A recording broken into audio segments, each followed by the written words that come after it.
Are you looking for an electrical testing certificate for your domestic, commercial or industrial property?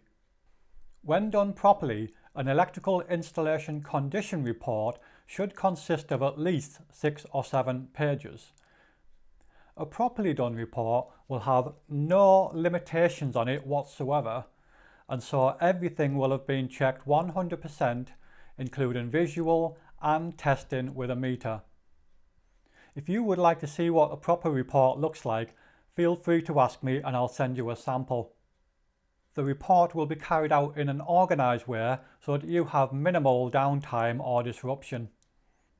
It's also done on an iPad so that it's neat and legible, and also that I can send it to you the very same day. So give us a call or get a quote online. I look forward to hearing from you soon.